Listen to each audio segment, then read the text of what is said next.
Salut à tous, bienvenue si vous nous rejoignez, c'est une première, il est en chair et en os dans nos studios. J'ai le plaisir de vous présenter Marco Koskas, écrivain, plus de 15 livres au moins à son actif et surtout il a défrayé la chronique puisqu'il était en lice pour le prix Renaudot. Alors ça a été une histoire rocambolesque qu'il va essayer de nous raconter parce que il avait été refusé son livre Bande de Français, vous l'avez peut-être lu. Mais il n'est jamais trop tard si vous ne l'avez pas fait. Bon, Bande de Français avait été refusée par les éditeurs et puis finalement, Marco Koskas, ici présent, l'a édité tout simplement sur Amazon, une auto-édition. Oui, parce que je ne me résignais pas à l'idée de le laisser dans un tiroir, d'autant que je n'ai pas de tiroir dans ma table. Et donc, j'ai regardé un peu comment ça pouvait se passer et je l'ai publié sur Amazon.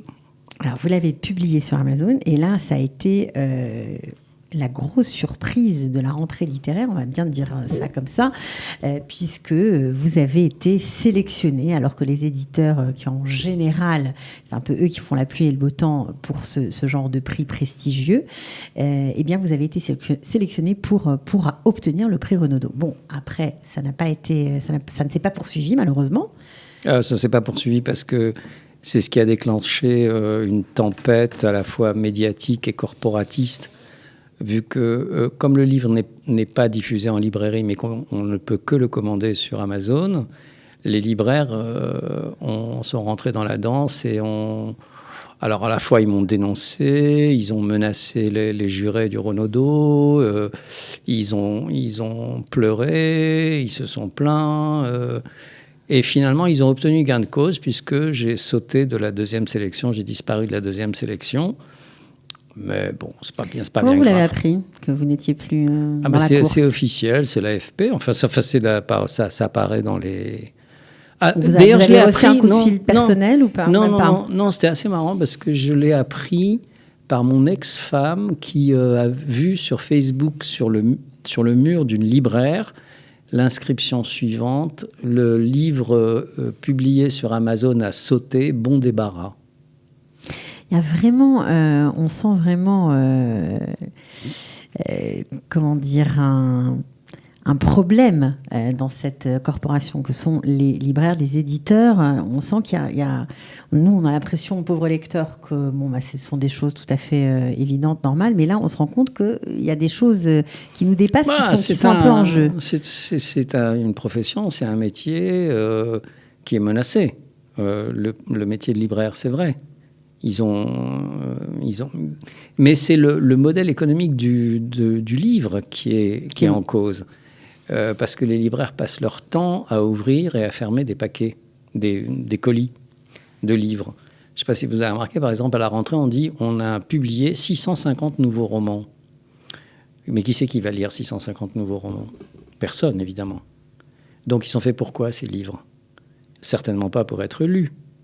Alors, les 650 auteurs qui ont sué sang et eau sur leurs manuscrits et qui ont espéré de cette publication, beaucoup sont gros gens comme devant. Et les libraires ne peuvent pas faire leur travail de conseil, du coup. Mais alors, on dit si ces livres ne sont pas faits pour être lus, ils sont faits pour quoi ? Eh bien, ils sont faits pour générer de la trésorerie chez les éditeurs, puisque ces livres leur sont payés par les diffuseurs en avance. C'est comme si vous aviez, avec cette auto-publication, jeté un pavé dans la mare et lancé un grand débat de société. Finalement. Oui, mais bien, totalement involontairement. Hein. Vraiment, alors là, je me souciais comme d'une guigne du modèle économique de l'édition. Je m'en foutais complètement. Par contre, je voyais qu'il y avait un vrai problème idéologique avec les éditeurs, puisque mon livre traite d'une bande de Français qui ont fait leur alia. On va en parler, bien sûr. Et que c'est le refus unanime des éditeurs, justifié ou pas justifié d'ailleurs, qui m'a laissé penser qu'il y avait un gros malaise dans la profession, dans l'édition, mais ce n'était que le reflet du malaise de toute la société française vis-à-vis de l'État d'Israël, d'une part, et d'autre part de l'antisémitisme galopant, grandissant, envahissant dans la société vous pensez française. que vous avez été refusé par les éditeurs d'être édité de façon classique parce que ça parlait d'Israël, parce que ça parlait des Juifs, parce que vous appeliez Koskas? Non, il y a plusieurs hypothèses. Il y a la possibilité qu'ils en aient eu marre de voir ma tête. Puisque ça fait 39 ans que j'ai publié mon premier livre. On n'a pas dit, mais en 79, vous avez eu le prix du premier roman pour Balaz Bounel. Ouais, et depuis, j'en ai publié une quinzaine. Ouais, c'est ça. Et donc, c'est la première hypothèse, qu'ils en aient eu marre, qu'ils aient besoin de 109. La deuxième hypothèse, moi, je me suis dit, bon, peut-être que mon livre est mauvais, mais je l'ai fait lire autour de moi. Et je voyais bien que la réaction des gens était vraiment enthousiaste. Alors, une histoire rocambolesque. Attendez, il y a la troisième hypothèse quand même. Vous en avez une troisième. Ben oui, puisque c'est ce dont on parle. Ouais. C'est celle de l'antisémitisme. Alors, de l'antisémitisme, non. De la gêne, disons, disons. On est mal à l'aise avec les Juifs, avec Israël, avec l'Alia. Voilà. Et puis, on a une population musulmane en France qui représente peut-être l'avenir. Alors, donc, il vaut peut-être mieux publier des... Il faut choisir son camp, c'est ça ce que vous êtes en train de dire? C'est peut-être pas un camp, mais en tout cas, ce que moi j'imagine, c'est qu'avec ce type de raisonnement, dans 20 ans, il n'y aura plus de littérature juive en France. Mm-hmm. Alors évidemment, un sujet qui est très clair, puisque c'est l'histoire d'une bande de copains, voilà, des Français qui font leur alia, qui s'en vont. Est-ce que c'est un peu autobiographique? Parce que vous êtes là depuis... c'est beaucoup autobiographique, sauf que tous mes livres, ils sont autobiographiques. Hein. Il n'y a pas de... J'écris toujours sur ce que je connais. Ouais, vous êtes là depuis 7 ans, donc vous avez aussi fait votre alia. Oui, et puis donc... ce qui m'avait frappé dans l'expérience de l'ALIA, c'est le phénomène de bande. Et je pense que, je l'ai déjà dit à ce micro, quand vous faites votre ALIA, la première chose que vous faites, c'est d'aller à l'Ulpan. Et c'est là que se constituent les amitiés, les amours, les couples, les bandes. Et donc, voilà, donc c'est l'histoire d'une bande qui est constituée déjà quand le livre commence, avec des histoires d'amour, des histoires d'amitié et une intrigue criminelle qui traverse le livre, à un moment donné, qui fait irruption dans la romance, à un moment donné, au tiers du livre, et qui devient le suspense du livre ensuite. Voilà. Et ce qui est intéressant dans le livre, c'est que vous parlez en fait d'une réalité. Alors, bien sûr, l'Alia, des Français, etc., mais vous l'intégrez forcément en Israël. Alors, des auteurs israéliens décrivent cette société israélienne, mais là, je crois que c'est la première fois qu'un auteur français décrit aussi cette société israélienne, parle des attentats, parle de Gaza, vous mélangez les choses. Moi, je dis que la société israélienne, en dehors de ces quelques notations, un attentat au début du livre, un blogueur anti-Tsahal, en dehors de quelques notations, la société israélienne, elle est totalement absente de mon livre. C'est une bulle française dans la bulle de Tel Aviv. Donc, on ne peut pas dire que ce soit un regard de... Non, c'est pas un regard. C'est pas le regard d'un Français sur la société israélienne. Hein.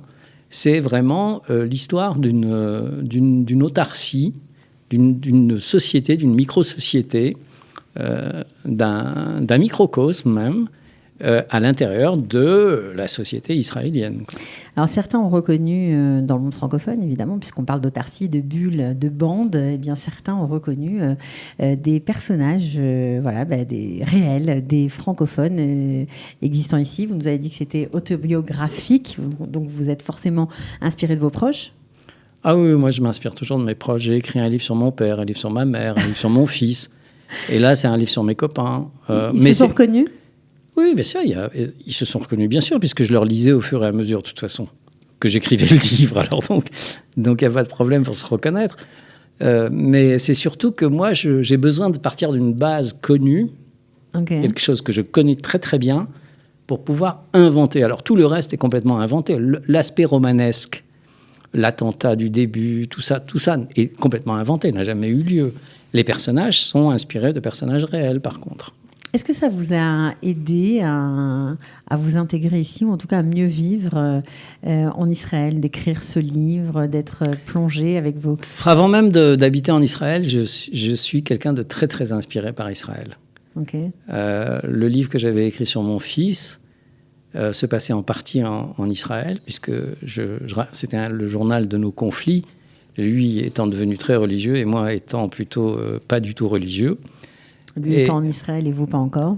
Mais il y avait des passages en Israël, Israël en tant qu'esthétique, en tant qu'image, en tant qu'univers, me passionne et m'inspire énormément. J'ai toujours quelque chose à dire sur ce que je vois en Israël, quoi. Alors, vous avez écrit Bande de Français. C'est un peu un titre qui appelle... c'est comme si ça appelait à la critique, c'est vrai ou pas?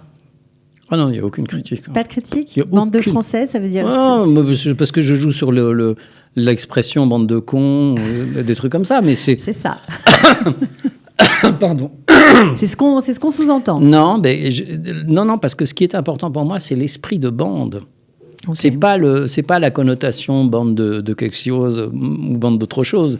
Non, c'est l'esprit de bande, parce que j'adore, d'abord comme lecteur, j'adore les livres qui racontent des bandes comme Le Quatuor d'Alexandrie de Laurence Durel, ou comme des livres moins connus de Raymond Guérin, par exemple, comme Parmi tant d'autres feux.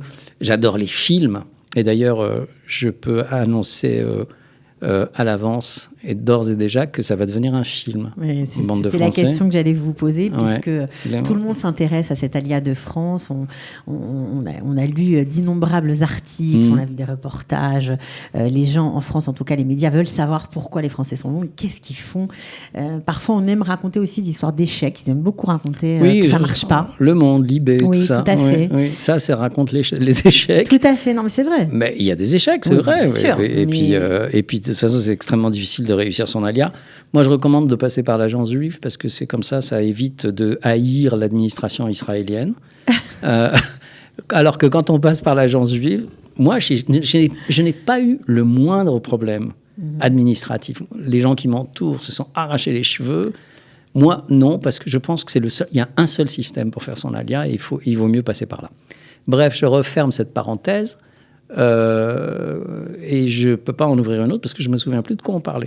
Non, on disait que les médias français aimaient raconter l'histoire d'échecs et donc vous veniez de dire que ça allait devenir un film. Oui. Donc ça, vous nous l'annoncez, on est très contents pour vous. Ça va être réalisé par qui, produit par qui? On peut le dire ou pas encore? Écoutez, là, oui, on peut le dire maintenant, c'est par Alexandre Arcadi. Ok. Et donc, voilà, il a adoré le livre et donc il m'a proposé d'en faire un film. Et puis moi, j'aime beaucoup ce que fait Arcadi. Vous avez accepté, forcément. Donc, oui, j'ai accepté de très bon cœur. Ouais. Alors, d'un livre, on comprend bien de bande, puisque vous le lisiez à vos copains, j'imagine à l'Ulpan Non, c'était beaucoup plus tard. Non, c'était à Florentine, dans mon quartier. Alors, autant pour moi, je ne connais pas toute la genèse de cette histoire, mais on comprend bien qu'il y avait une bande, qu'il y avait une histoire, qu'il y avait de la fratrie, de la camaraderie. De voir que ça va devenir un film. Ils sont déchaînés, vos amis, non? Ah, ils savent pas encore. C'est un scoop. Je vous ai filé un scoop, là. Et vous, ça vous fait quoi d'avoir amené cette histoire-là qui est partie un peu... Pas de Renaudot, mais un film, c'est peut-être mieux. Oui, non, mais je reviens de tellement loin. À quel niveau? C'était un livre qui était promis à l'anonymat absolu. Tout à fait. Dans le cyberspace, parmi les millions de livres... auto-édité. Et il y a eu d'abord donc l'article de Patrick Besson dans Le Point, qui pour moi était déjà une victoire parce que voilà, ça sortait de l'anonymat et c'était le 5e article que me consacrait Patrick Besson en 25 ans. Il vous suit un fan. Voilà, et on ne se connaît même pas. Lui, par contre, c'est pas un copain. Il n'est pas de ma bande. Et donc, et pour moi, c'était vraiment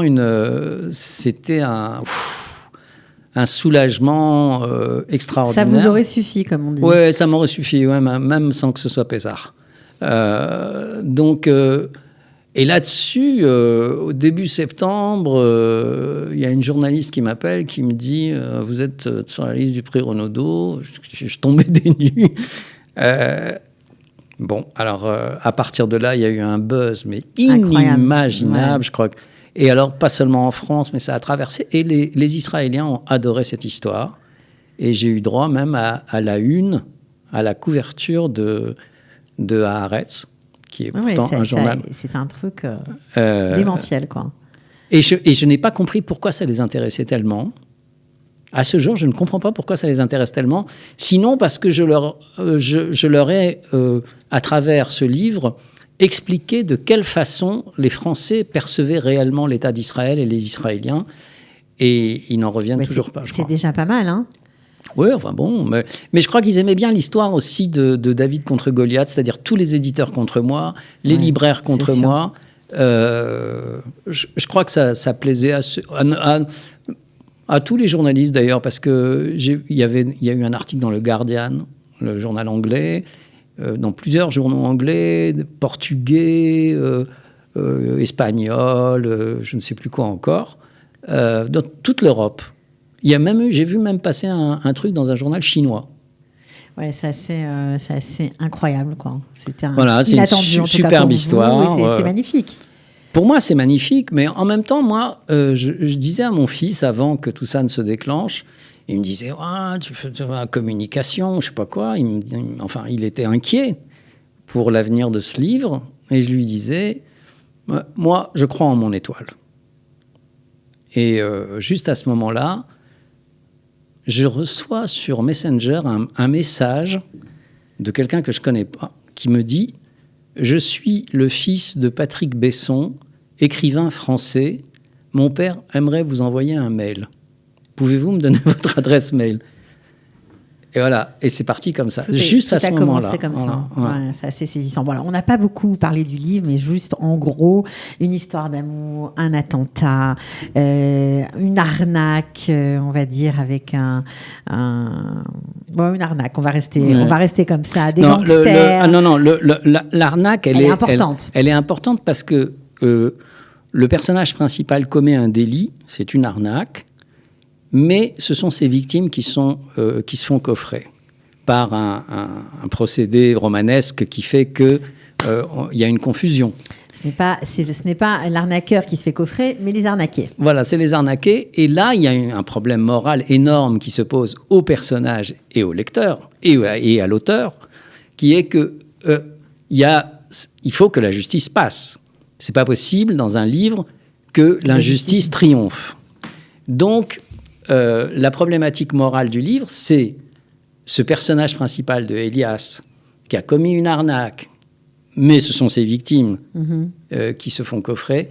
Lui, pour n'avoir pas payé pour ce qu'il a commis, devra payer pour ce qu'il n'a pas commis. Et voilà, c'est ça. On est quand même dans une histoire, évidemment. Donc, il faut une morale, il faut que la morale triomphe quand même. Alors, elle triomphe avec vous. Donc, évidemment, ce livre, Bande de France, on peut toujours l'acheter sur Amazon. C'est pas très cher. Sur Amazon, c'est l'auteur lui-même qui fixe le prix. Ouais, donc franchement, merci pour nous. Parce que, non, mais c'est vrai, les livres sont tellement chers que c'est un peu compliqué. Je crois que c'est aux alentours de 10 €. Oui, maintenant, c'est 11 € parce que j'ai refait la mise en page et qu'il y a 25 pages de plus. Donc, ça coûte plus cher à fabriquer. Donc, j'ai ajouté 1 €. Voilà. À signaler que Amazon livre en Israël, évidemment. Donc, oui, mais j'ai l'impression que ça prend du temps. Un peu de temps, mais bon, c'est pas grave, ça arrive quand même. Mais en tout cas, on peut l'avoir aussi en livre numérique. Et il coûte 3,90 € en livre numérique. Sur les tablettes, ça marche aussi. Non, pas sur toutes les tablettes, sur Kindle uniquement. Ok. Ouais. Mais en tout cas, on peut aussi l'avoir comme ça. Ce qui est intéressant, et à part le scoop que vous nous avez donné, comme quoi ça va devenir un livre. Et traduit en américain. Bravo. Oui, non, c'est vraiment la fête, quoi. C'est une aventure incroyable. Alors, aux États-Unis, ça va être qui ? Ça va être quoi ? C'est Amazon qui m'a acheté les droits. Incroyable. Bon, alors ça, Amazon Amérique. On verra comment ça va se goupiller. On est un peu tôt, peut-être. Ça sort en février 2020. Voilà, c'est ce qu'ils m'ont dit. Et vous savez qui va s'en occuper ou pas ? C'est eux. Toujours eux, d'accord. Mais eux, en Amérique, c'est pas pareil parce qu'ils ont une diffusion en librairie.